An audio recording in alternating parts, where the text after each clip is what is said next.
Hi, I'm going to give a quick unit on something I'm calling progressive VAEs, and this is by analogy with progressive GANs. And I'm going to try to bring the ideas behind GANs and VAEs into sort of a common language and way of thinking about it. Part of the reason I teach this class is that I can't help using the course as my own sort of way of understanding the material and thinking about the material. And I cannot resist putting some ideas I have of my own into the class. So warning. So what I'm going to do here is describe a general method of constructing multi-layer VAEs, like the multi-layer VQ VAE, but in a way that seems a little bit better theoretically motivated than the method used in the actual paper. I'll leave it to you to look at what's used in the actual paper. But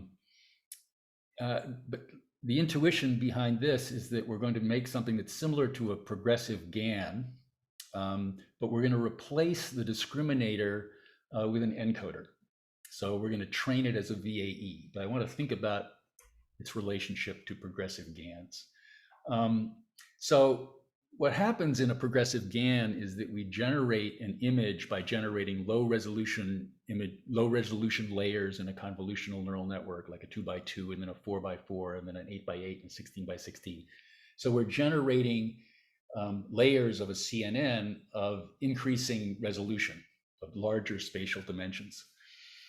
And so I'm just going to use these Z1 to Zn to represent those images of increasing spatial dimension. We start with a super small image and we go to larger images. That's what a progressive GAN does.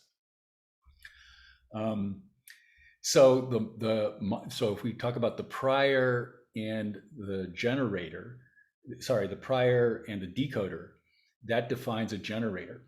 And so the structure I'm interested in here is to take the prior on this sequence of larger images. And in a VQ, this would be the sequence of symbolic images. But I'm going to be fairly abstract here in this lecture. So this is just some sequence of latent variables. And the prior is just going to say there's a prior probability distribution over the first layer, over the first image, that little 4x4 image. And then every image after that is generated conditioned on the image before it. So you're conditioning the next image on the previous image. And this defines the prior distribution. Remember, the generator is defined by the prior and the decoder. So this is the prior. And then in a progressive GAN, the image is generated from that last largest layer. So I'm going to use this structure for the generator, for the prior and the decoder, but for a VAE. So in a VAE, we have an encoder. So the encoder takes an image and it's generating the latent variables up from the image in the reverse order. So it's generating the highest resolution, the largest layer, then the smaller layer, and so on. So the encoder is going to go up and generate all of these images. This is all going to be sort of driven theoretically by this idea of the autonomy of the encoder. And I'll say a little bit more about that at the end. The idea is that the model, the prior and the generator, can model whatever the encoder can model, any encoder in principle. So the encoder, it's less sensitive to the encoder than it is to getting the prior and the generator, the prior and the decoder exactly correct for the given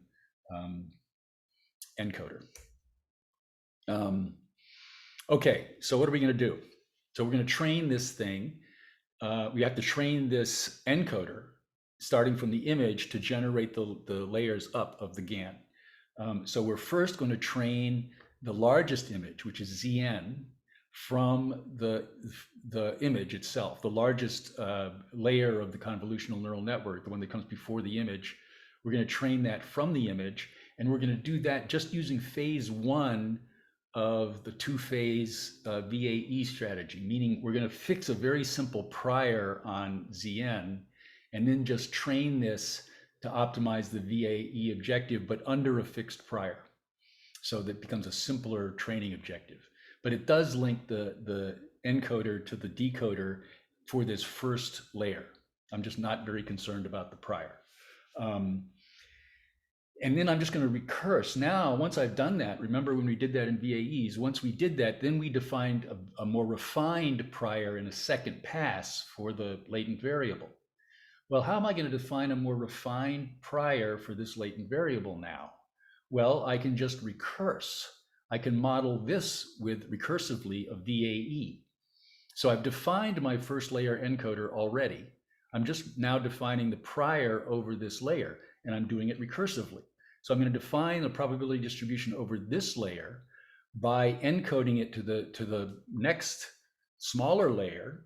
And then I'm also training simultaneously the decoder. All of this is done under a simple or uniform prior for the next layer, right? So I'm just repeating this first phase of training at the image and the largest, and then I repeat it again, relating the next two layers of latent variables. And here, this decoder this is a symbolic image if we were doing a VQ VAE, right? So we've got a symbolic image here. This decoder can be an autoregressive model of this given this. The only thing so this can be very sophisticated. The only thing I'm holding constant now is the prior on the next layer, which I'm going to model recursively again. And I just keep modeling. I keep modeling an encoder onto the next layer, holding the prior of the next layer simple. But I should be getting very accurate for this encoding. I should be getting very accurate decoders because the decoder knows both layers. So after I've done this, I've got a way of taking an image and encoding all of these layers. But I need a final prior on Z1. Now I've got a way of mapping any image up to Z1. I just apply all of these encoders. So now I've got a corpus of Z1s that I can generate from the corpus of images, and I can just train a prior on Z1. Again, this could be an autoregressive prior on a symbolic image. And then we define the final prior on all of the variables just by taking the prior of Z1 and then taking the distributions defined by the decoders for generating each of the next one. We decode Z1 into Z2 and so on down to Zn. And then we take, and then we've also got our decoder for S given Zn. So it's conceptually very simple. And fundamentally, it's motivated by this intuition of the autonomy of the encoder. We want to make sure that our decoders are strong. And we want to make sure that that final prior is strong. And theoretically, as long as the prior and the decoders are trained on the data generated by the encoder, that prior and that decoder can exactly model data for any encoder. That's the autonomy of the encoder. Now, thinking about this in terms of GANs, that encoder is analogous to the GAN inverter, right? So if I had the generator, I could try to train an inverter of the generator. So that would be the GAN inverter. And that's the way that VAEs were originally conceived. I've got my model, which is the generator, and I want to find an inverter for it. I want to train a conditional distribution of the latent information given the output. But here we're thinking very differently. Like we're thinking, well, for any encoder, right? Don't think of the encoder as an inverter for the decoder. Think of the encoder as the source of the distribution. And if the encoder is the source of the distribution, then your prior and your decoder, if they're good, can model that distribution, will get the distribution of your data right. So this whole architecture is inspired by that intuition. Remains to be seen whether this is a useful idea. Thanks.